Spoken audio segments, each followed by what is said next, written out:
Before beginning, I want to thank Ian Nicholas Keynes, the editor of Theosophy Forward magazine, as well as the team of the European School of Theosophy for their work and support. We are continuing our interview series for 2021. Remember, the shortest distance between two people is a story. Getting to know someone makes life beautiful, and we always have something new to learn. Today, we are honored with a distinguished guest, Dr. Barbara Hebert. She currently serves as president of the Theosophical Society in America, a third-generation theosophist. Barbara has been involved in local, regional, and national offices throughout her years of membership. In addition to her years of service with the Theosophical Society, she has been a mental health practitioner and educator for many years. Barbara, welcome. Thank you so much for being here with us. Thank you. It is such an honor to have the opportunity to be here with you and with all of you who are watching. So thank you for the invitation very much. It's an honor to us also to have you here. Barbara, you belong to a third generation of theosophists. Could you share with us how your family was involved with the Theosophical Society? Also, how it is to grow in such a family. For instance, in terms of education, what are the theosophical ideas and values your family passed on to you? Absolutely. My grandmother was the first member of the Theosophical Society. She joined the Theosophical Society in the mid-1930s. In a small town in the southern part of the United States, which is in itself pretty miraculous. Many of her children joined the Theosophical Society, as well as her grandchildren. When she joined the society, she served the society in many ways. She had a large house, and when lecturers for the Theosophical Society, both national and international, traveled in the United States. At that time, they were mostly traveling by automobile. So they would take a rest stop for several days, up to a week, at her home. And she would take care of them and make sure that they were well fed with good vegetarian food and had an opportunity to rest. So as a grandchild, I had the opportunity to meet many of these lecturers and leaders of the Theosophical Society, but we were always, as children, kept a little bit distant so that they could get their rest and we were not causing too much noise.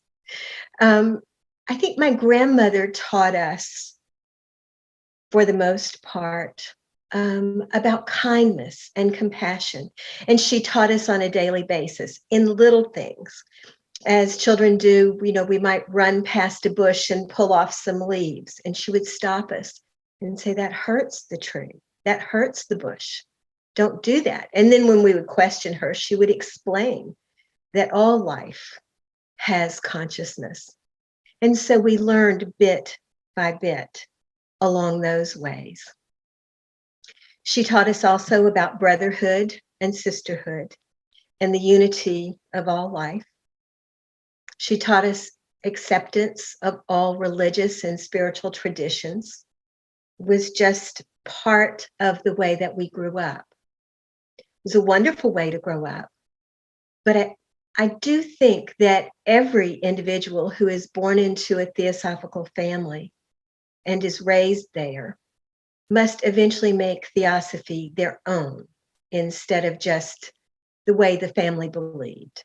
It needs to come from the person themselves. They need to look at it as if it were any other tradition and sort of analyze it and see it in their own way. didn't change what my grandmother taught us, but it did help me as I waded through it on my own in my early 20s to make it my own.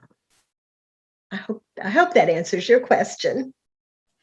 Yes, it answer, and I couldn't agree more that, I think it's very important because growing up and learning something, we have eventually to try to make that what we have learned a living force in our lives.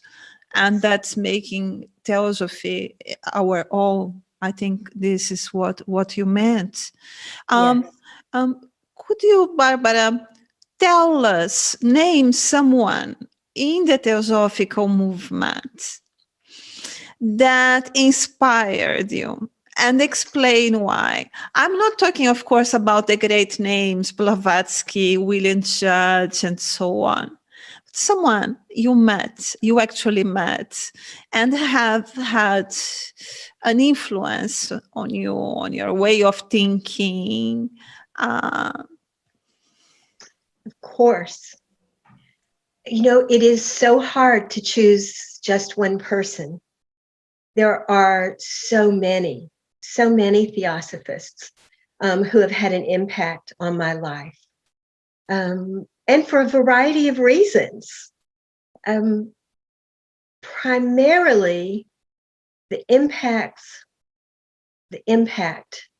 of individuals for me was watching them make huge efforts to live the theosophical teachings, to actually live them, not just read them or study them or talk about them, but to actually live them. And of course, as human beings, we all fail at times. We falter, we stumble, but to watch them get back up and to continue to do their best to live these teachings. I think they also influenced me strongly in their incredible dedication to serve humanity. That is really the crux of why we belong to the Theosophical Society, that we are here to do the work of serving humanity and helping to expand the consciousness of humanity.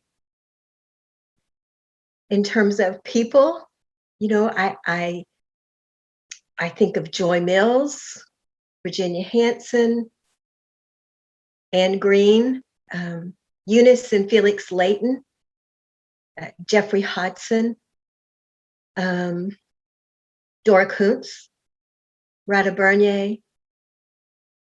There's so many, and those are ones who have passed. And then there are others who are still working in this physical world. Tim Boyd, of course, we know, and Mary Jo Kokachak, a member in Michigan, Maria Parison. Again, I hate to name names because there are so many. Perhaps the person that impacted me the most really was my grandmother. Lois Burns was her name. She's been on the other side for quite a while now. But I often think about her and wonder what her response would be to some of the questions with which I'm faced on occasion. I'll tell you a story about Joy Mills. Briefly, I hope that's okay. When it became clear that I was going to hold the position of president of the Theosophical Society in America, I was a bit overwhelmed at that responsibility, as you can imagine. And so I wrote to Joy and I said, you have held this position. You've been the General Secretary in Australia. You've been the International Vice President. You have worked all of your life for the Theosophical Society. Can you give me any guidance, anything that would help me as I prepare for this role? And I got a letter back.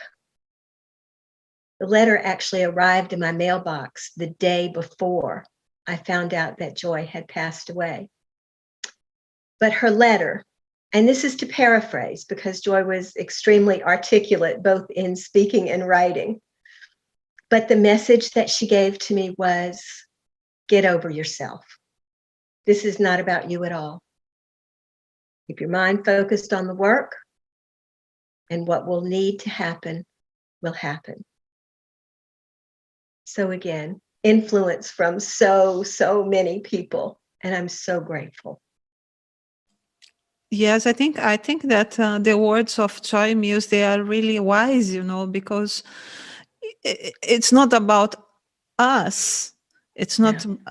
It's about carry on a work that has started in the 19th century, and bringing it into the modern world with new challenges, with new ways of thinking, and moving forward.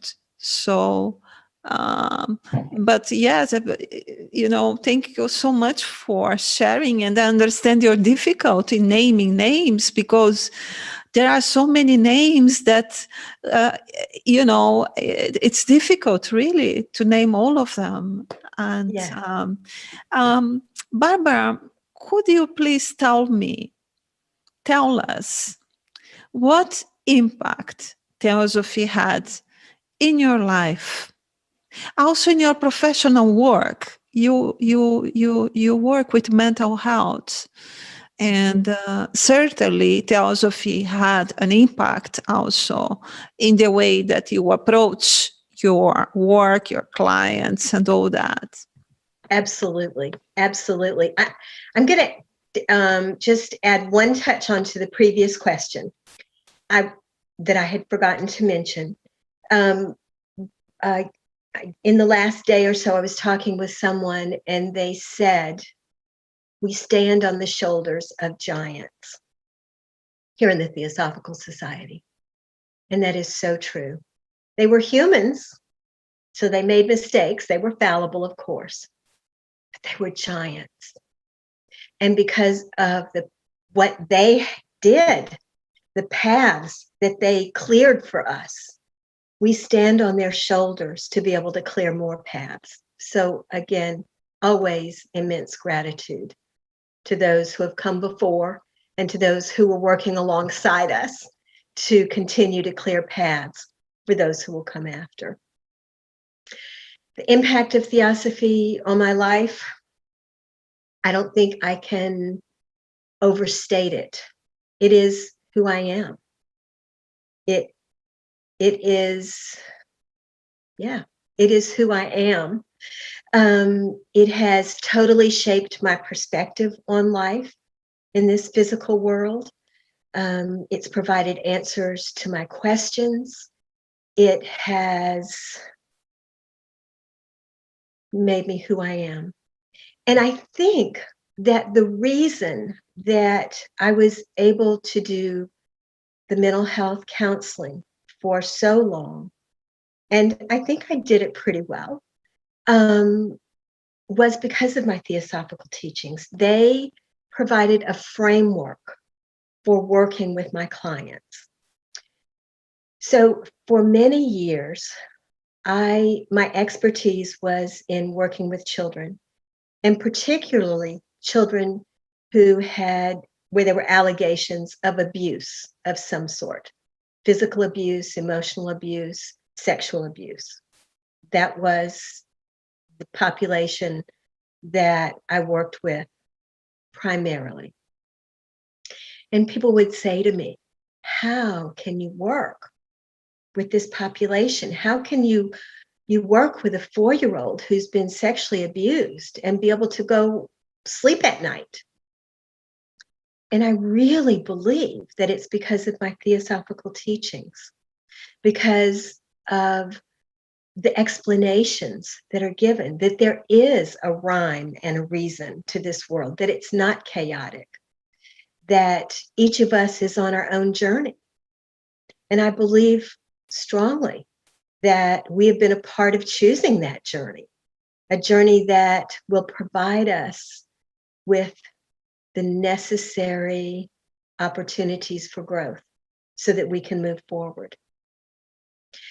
It also allowed me to separate myself to some degree from the clients with whom I worked. Well, I always had tremendous empathy for the clients with whom I worked. I didn't identify with their journey. I recognized and realized that it was their journey. And I also recognized that it was a huge privilege and honor for me to be able to walk with them for a little while in their journey. My journey was separate from theirs, or is separate from theirs. So I think these are lessons that helped me tremendously when I worked with young counselors, teaching them and mentoring them. We would meet and they would say, oh, this terrible thing happened with my client last week, or my client told me about this terrible thing. And I would say to them, so what does your tradition, religious or spiritual, what does it say to you about why bad things happen to good people? And we talk that through. I didn't bring my theosophical beliefs into it because it wasn't about me. This was about the journey of the counselor. And if they didn't have an answer, I would encourage them to search their tradition for an answer. And if they couldn't find one, to search other traditions. Because having that answer to why terrible things happen to innocent, kind, caring people all over the world, all of the time, having an answer to that, an explanation, makes all the difference in the world. So my theosophical background has meant everything to me. It has helped me get over my own obstacles, the obstacles in my own journey, of which, of course, there are many, as there are with all of us. Few, if any of us, get through this physical life without having difficulties and obstacles. And having a tradition that helps us understand what those are is so very, very helpful. I hope that answers your question and I didn't get off topic too much. No, it answers, and it raises many other questions also, as for example, the healing process, how the healing process takes place, for example, in the life of someone who is deeply traumatized by some of the experiences you describe it. And could you? Of course. You know, it's very different to work with a child than it is with an older adolescent or an adult. With children, I'm trained as a play therapist. And so with children, they play out their trauma. Because play is their language. Play is their language. They don't have the ability to sit down in a chair and say, well, I was traumatized because this and this and this, but they play it out. And so giving them the opportunity without judgment, without fear, with just freedom to play out their experiences. And it's amazing to watch the resiliency and the healing potential that is in each one of us as the child slowly plays through it and eventually comes to a place where they rework, they replay, they change their manner of play until they have clearly worked through it. For instance, I had a little girl that I worked with for quite a long time, and she would come into the playroom every week. And she we had a winged horse in the playroom called Pegasus. She called it Pegasus. And the first thing she would do would be to grab Pegasus. And then she would grab a little plastic mama animal and baby animal. And she would have, and a bad guy. There was always a bad guy. And she would always have the bad guy come and take the baby away from the mother. And Pegasus would have to come and rescue the baby and bring it back to the mom. And she did this time after time after time. Of course, the metaphor there would be, the baby being hurt by the bad guy, being separated from the mom, the abandonment, all of that. And that Pegasus is the healing component. And eventually she changed it so that the bad guy was frightened away by the mom, so that Pegasus didn't have to come in and do any rescuing. And then eventually she changed it to where the baby animal scared off the bad guy, and the bad guy went all the way away. So children are just amazing in their ability to work through that. It becomes a little bit more difficult working with older adolescents and adults because they've layered beliefs into their trauma, believing that they're not lovable, they're not wanted, they're not worthy, they're all of those sort of negative statements that we as human beings can do to one another. And it's a matter of piecing through some of those feelings and thoughts, and we know how powerful thoughts are, and trying to encourage the person to change those thoughts to positive thoughts of, I am a capable, competent adult. I can protect myself. So it's, again, I think from my theosophical teachings, what I learned was that it's not my job to heal the client. The client has all of those capacities within himself or herself. My job is to either ask the questions and or to provide the environment that is safe enough for the person to do the healing themselves as I walk on that journey with them forward. So I hope that's helpful. That's, if theosophy is who I am, then counseling is my passion. And truly working with children who have been abused is absolutely my passion. So you got me going on that.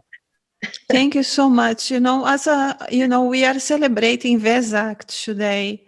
And then I had selected a quote from Lord Buddha to close our meeting, our interview today, but I think it's suitable to mention it now. He says, open quote, "We are what we think. All that we are arises with our thoughts. With our thoughts, we make the world."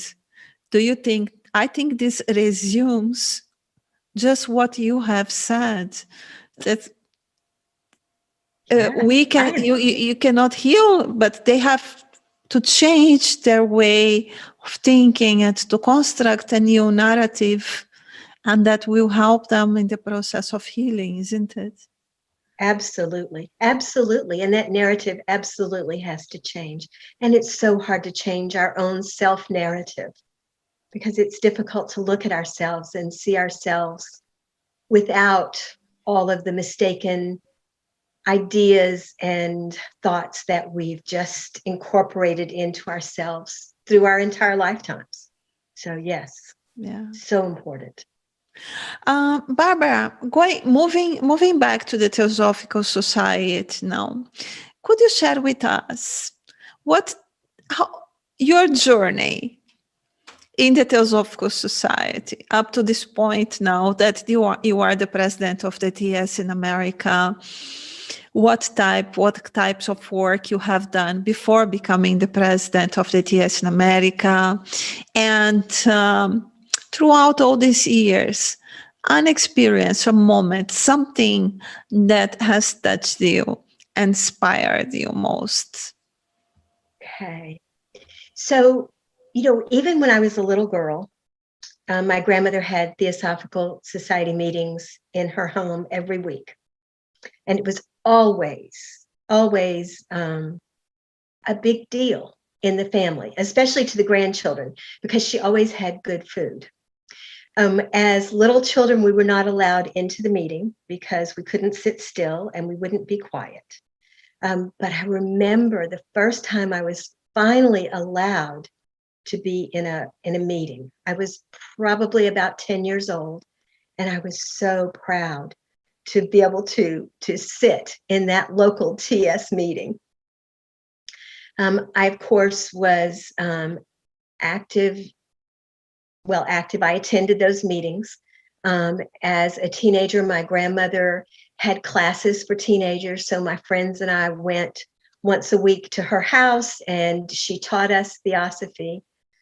When I moved away from home and went to college, I started attending the TS group in another city in Louisiana. And before I left, my grandmother said, well, you might need to join the Theosophical Society to be able to go to their meetings. And I said, what do you mean? She said, you are not a member yet. I didn't realize it. I thought I was. So that's when I joined the society and made it official. I went to work at our national headquarters in the United States, called Alcott, after our president founder.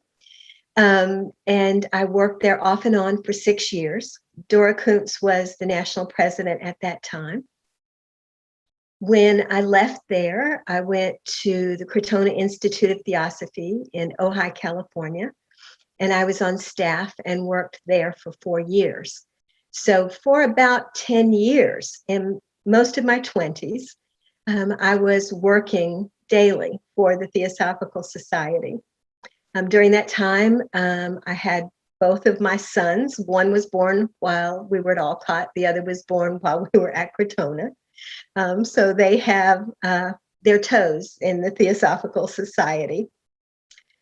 When I left working for the society full time and became, a teacher and then a counselor, I continued to, participate in the local meetings, hold local offices, worked at that time in the Gulf Coast Federation that we had. I became at some point a director for the national board, on the National Board of Directors for the Central District in the United States, held the position of vice president, and then now the opportunity to be president, something I never anticipated doing.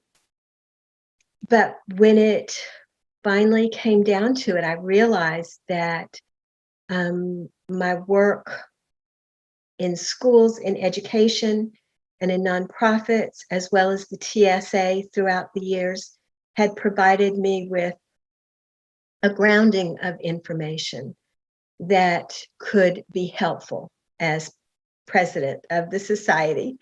It was never in my plans to move back to Northern Illinois, being from the southern part of the United States. But it's not about, again, it's not about me. It's about the society and about how each of us can best serve, not just the society, but what the society was established for, which is serving humanity.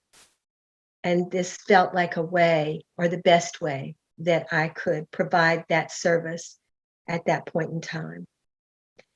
Even after my presidency is over, I fully expect to continue to work as much as possible for the Theosophical Society in America, and to serve humanity the best that I can.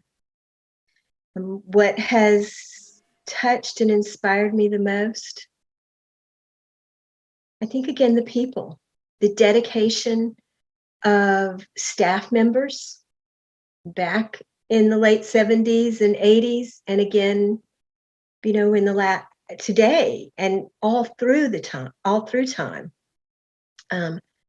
I think their dedication and their willingness to serve a cause that is much greater than they are.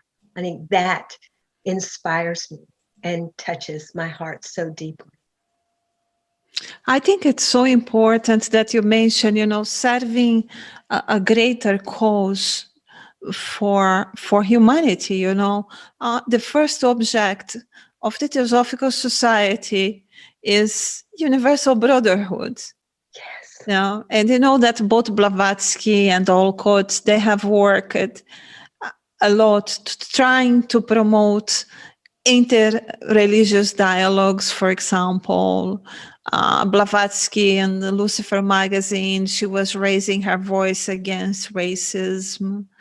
The Theosophical Society in the 19th century in New York, and after in India, they were accepting members from any cultural backgrounds.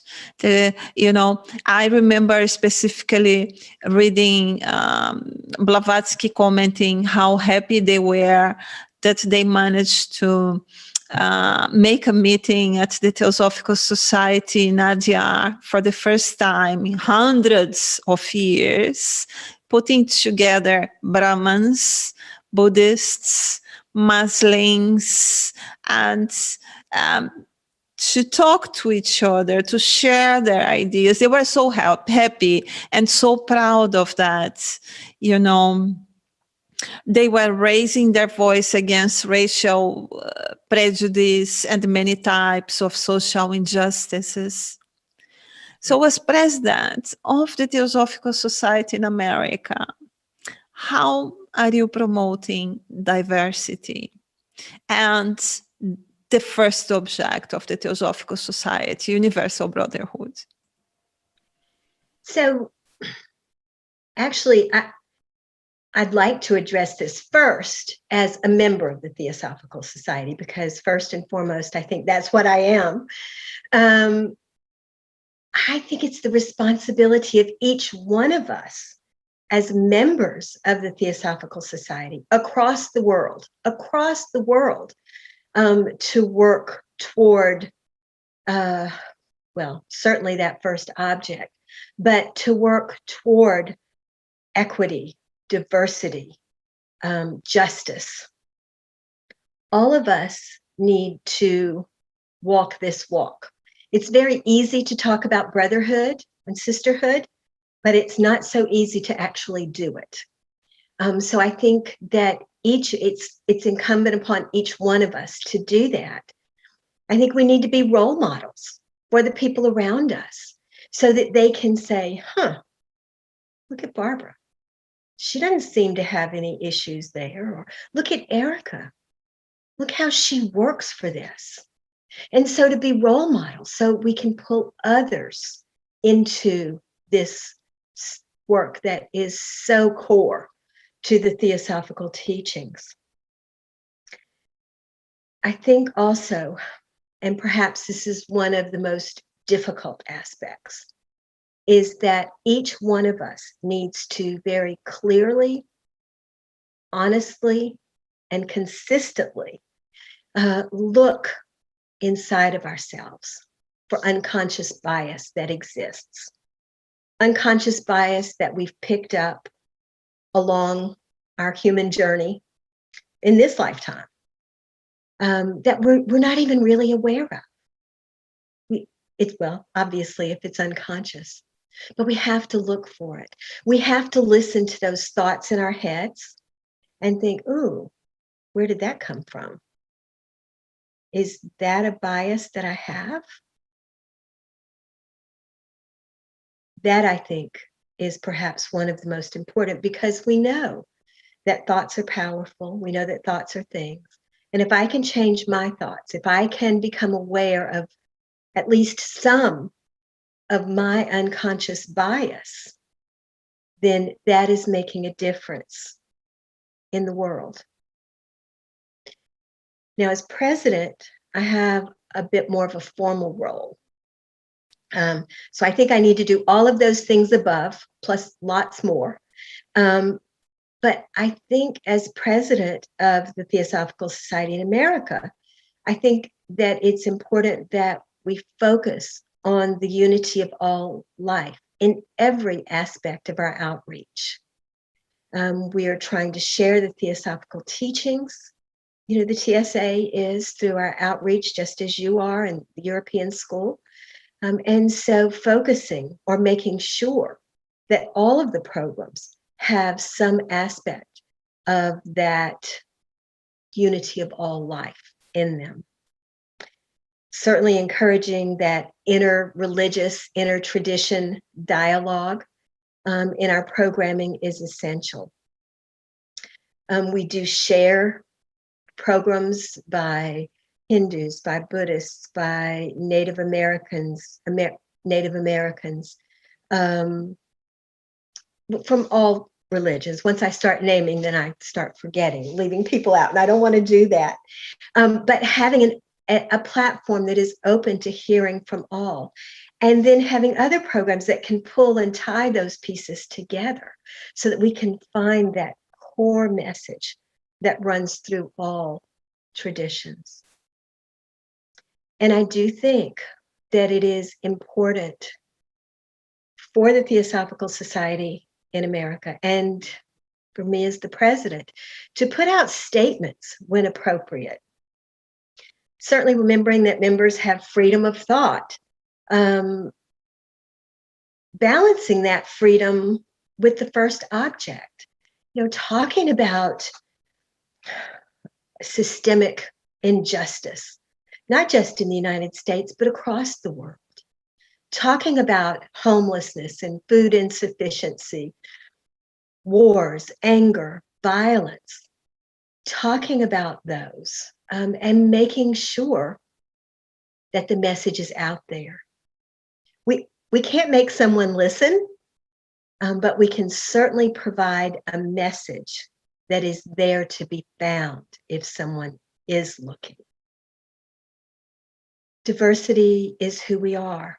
And I think because so many of us joined the Theosophical Society and are so familiar with our first object of creating this nucleus without any distinctions, that we may forget that we are still human, still have unconscious bias, may unconsciously not recognize systemic injustice.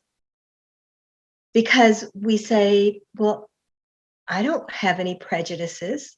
I don't care what religion or ethnicity or race or that someone comes from. I love everyone. I support humanity. But yet, when something happens, when someone of a different race or a different tradition or some other difference, whatever it is, does something, that unconscious bias can just bubble up, and we have to pay attention to that. I think that is our true work, is that inner work that we do for ourselves in terms of true acceptance of the unity of all life.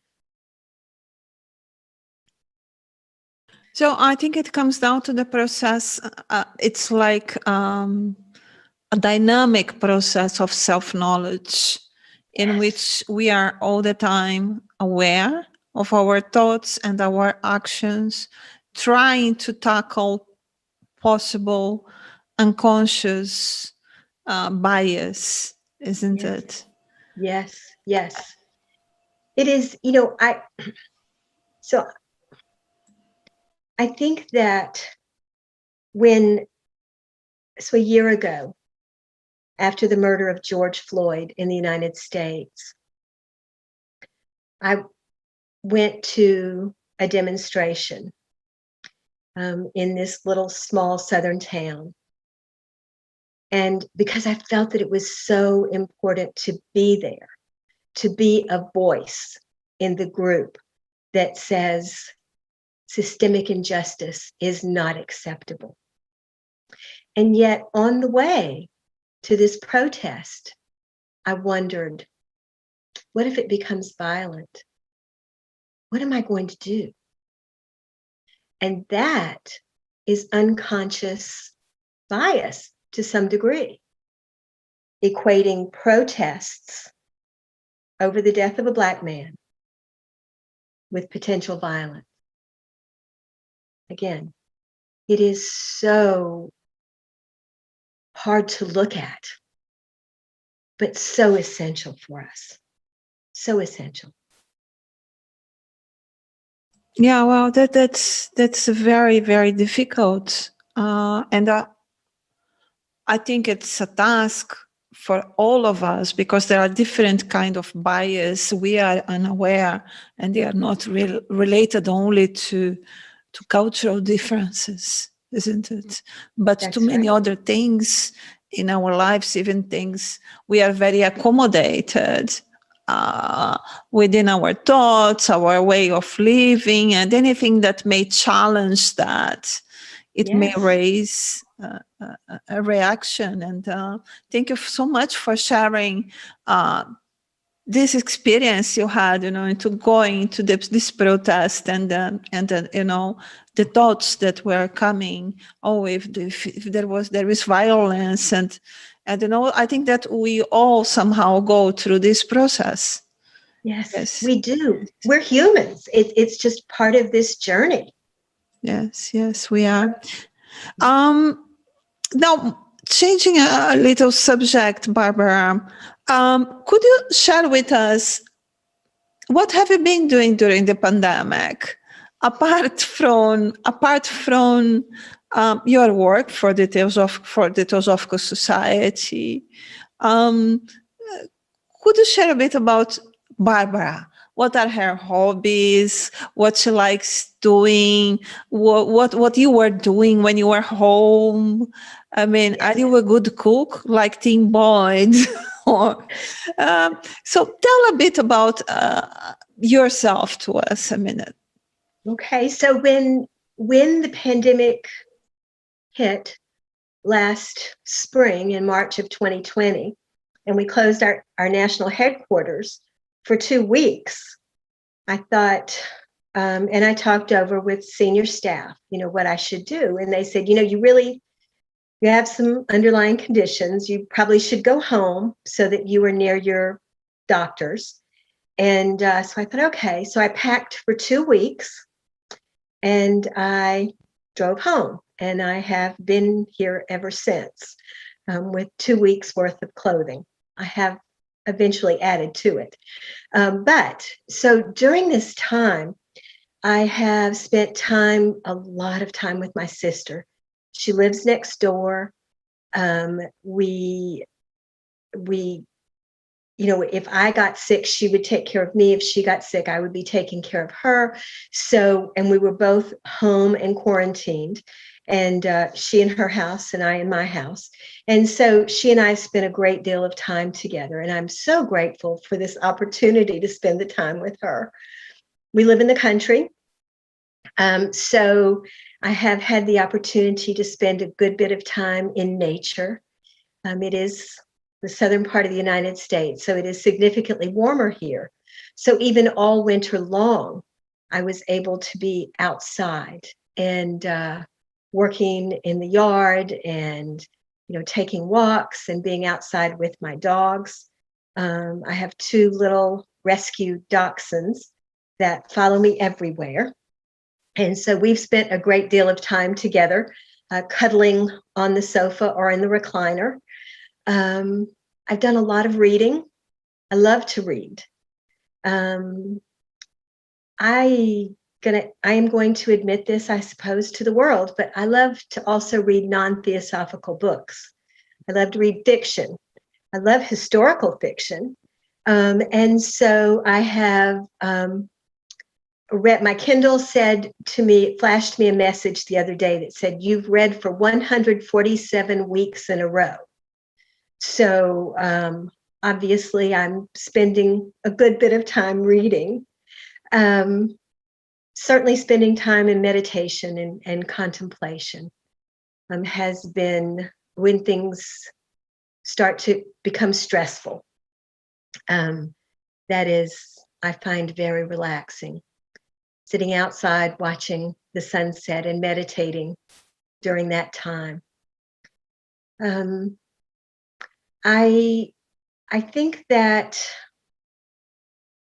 the other thing is that, of course, since I've been vaccinated, but even before that, spending time with my grandchildren, having the opportunity to carefully be with them. Getting them to wash their hands isn't always easy, but just spending time with them. I think my family is what nourishes my soul more than anything else. And so having that opportunity when I didn't expect to have it has been joyous in the extreme. So it's I've kept busy in many ways. So That's very nice. Well, I must say that Blavatsky was publishing fiction in Lucifer. yes. Yeah, she would publish in installments every issue of Lucifer magazine. While Blavatsky was the editor, she would include a work of fiction. And she believes that fiction was the heart and the pulse of people.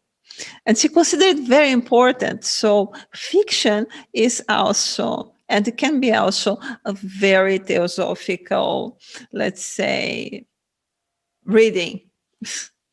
Yeah. Thank you. I needed that because sometimes I feel guilty that I'm not reading the No. theosophical literature and thinking, oh, you're wasting your time. But it is actually a way to sort of escape into another world for a while. I'm not quite sure why fiction theosophists they stopped publishing fiction, but they were doing it in the 19th century. Now, Barbara, could you share with us something very important? Because we all have challenges in our lives and we go through a lot of disappointments also. So how do you deal with challenges and disappointments? Yeah. I agree with you. Very, very few, if any of us, get out of here without those challenges and disappointments, some larger than others.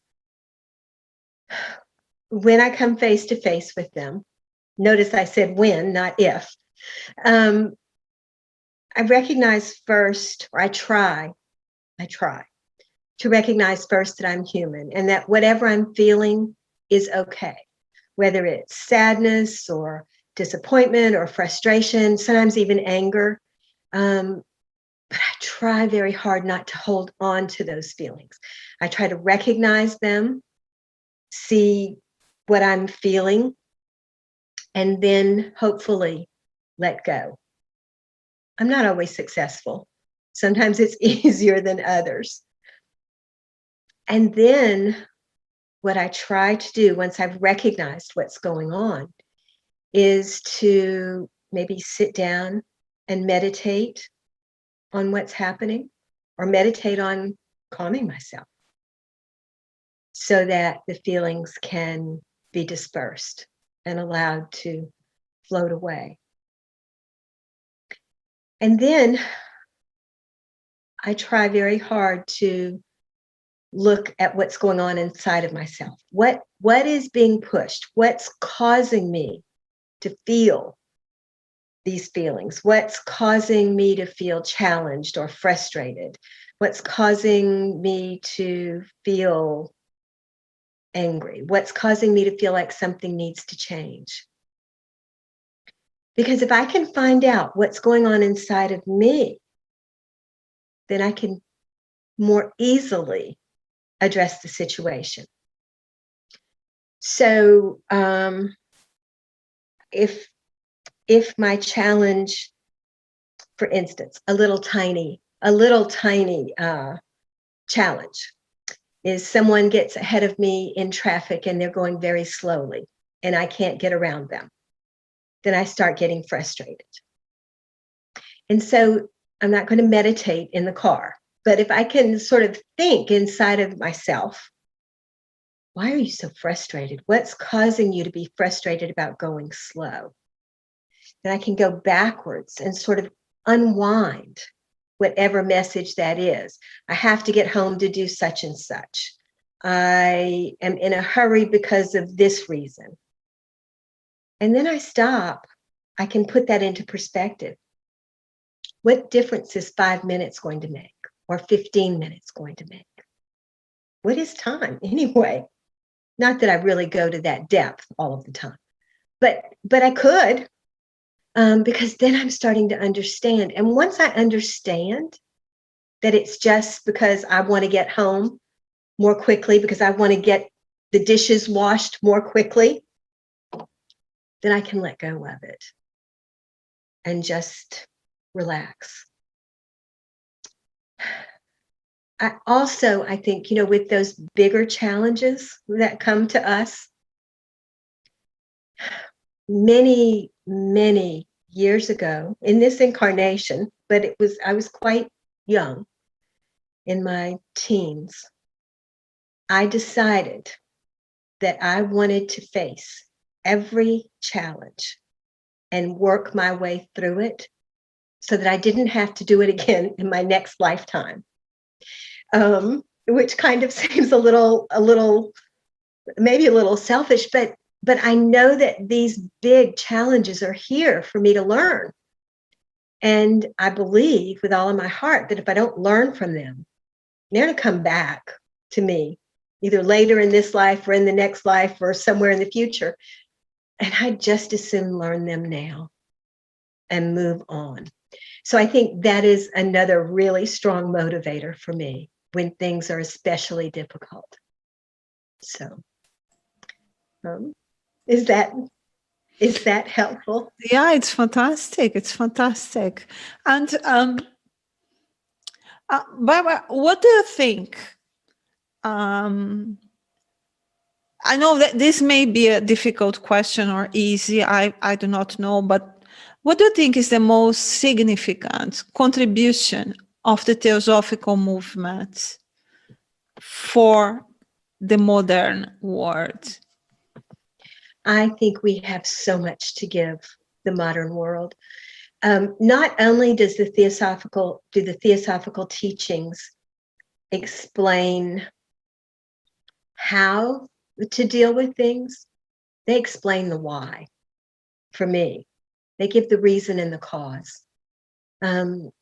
But to be more definitive, the things that we see this is, again, my perspective, the things that we see in the world today, the suffering, the food insufficiency, homelessness, anger, violence, war, inequality, injustice. We could just go on and on with that.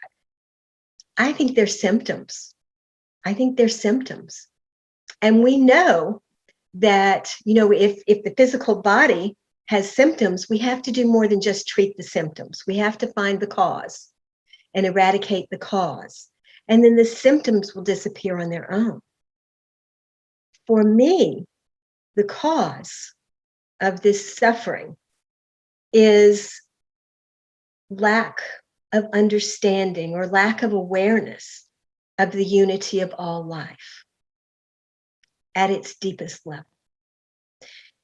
And that's what we have to share.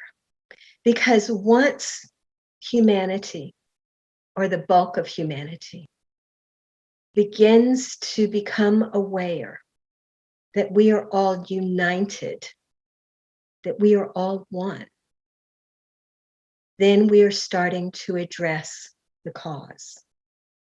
And the symptoms will disappear. We are not going to commit war or a crime or anger or whatever on another person when we know that that is doing it to every other person, our families, our friends, and ourselves. The world will change once we address the cause. And in my mind, the Theosophical Society is in a perfect position to address that. Unity of all life is one of the primary teachings of Theosophy. And it is a major concept that we have to share with the world. I couldn't agree more with you. You know, I think the unity of life, I think it's perhaps the most important teaching. It's the very core of Theosophy.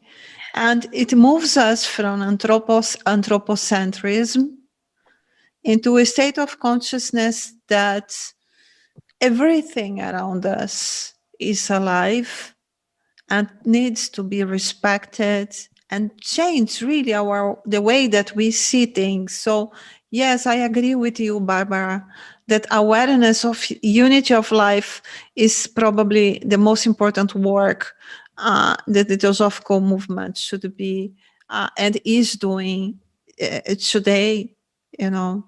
And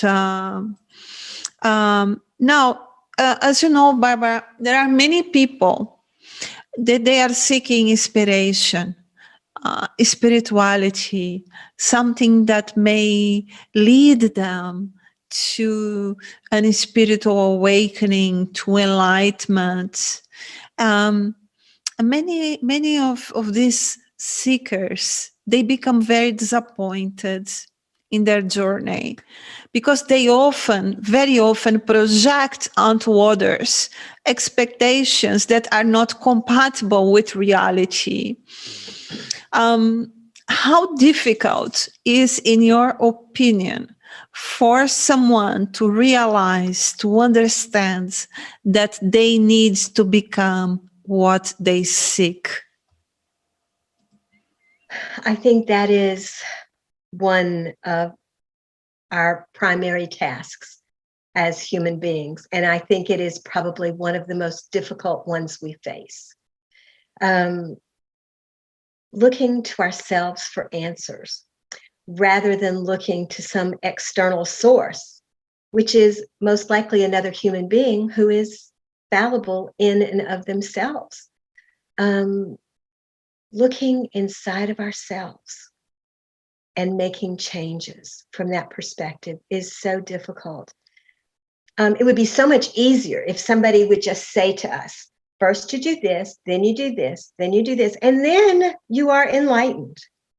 But that, as we know, is not the answer. And I think that's why so many people, they come to the Theosophical Society looking for answers, but then when they find out that it's hard work, that there is no easy 1, 2, 3 solution, they may bounce off unless they're really ready to do the work. Listening to ourselves, looking at ourselves, trusting our spiritual intuition, that inner voice within, and listening, following it, is so difficult. I think the next difficult part of that challenge is that once we do hear it, we do listen to it, we do trust it, then we have to make this physical vehicle make the necessary changes. And it's so hard to do that because the personality likes what it's doing. It doesn't want to change its thoughts or the way it experiences emotions or the way it lives physically in the world. So I think this is one of our most difficult challenges, not looking to someone else as the teacher. Even Blavatsky warned us about that. We've been warned from the beginning of the Theosophical movement to listen to ourselves and not to authorities. But beyond listening, we have to implement those changes. And I guess that's why it takes lifetime after lifetime after lifetime, because it is so very difficult to do, but not impossible. We are promised, we are told, we will get there.